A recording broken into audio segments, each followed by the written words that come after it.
Mahigit 100 dayuhan ang naaresto ng PAOK sa isang special BPO na nagseserbisyo umano sa isang illegal gambling site. Nakatutok si Salima Refran. Nagsisilbi ng warrant of arrest ang mga otoridad sa kumpanyang ito sa 21st floor ng isang kilalang gusali sa Makati Business District na makitang maraming dayuhan. Lumabas sa special class BPO pero nang i-check sa PAGCOR, wala itong lisensya.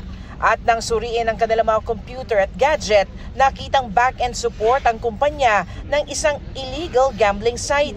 Nandoon yung isang online gaming platform na pinagbabawal na sa ibang bansa. Iba't ibang bansa ang niloloko nito. Nakitaan din ito ng mga OTP generator, international ATMs at text blasters. Kaya iniimbestigahan kung sangkot rin sa scamming ang umano'y pogo.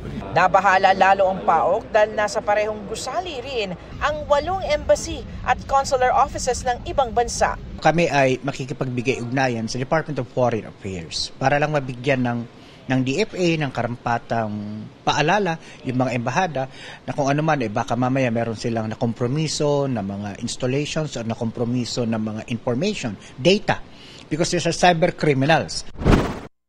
135 dayuhan ang naaresto na karamihan ay Chinese. 53 naman ang kinustudiyang Pinoy kasama na ang subject ng warrant para sa robbery. 3 dayuhang big boss ang i-inquest para sa reklamong qualified human trafficking. Kabilang ang 2 dating Chinese na citizen na ng St. Kitts and Nevis. Originally Chinese. Pero yung kanilang Chinese nationality, they've given that up. Ngayon, Kittian na sila from St. Kitts. Alam naman natin, red flag din po yun. Nabibili yung citizenship ng St. Kitts. At sino mga bumibili nito ng mga nakaraang taon na nakikita natin? Wang Ziyang. Di ho ba? Si Wang Ziyang, siya po yung business partner ni Alice Leal Guo Waping, na merong multiple passports. Ihaharap rin ng mga dayuhan sa immigration inquest para sa violations ng kanilang conditions of stay.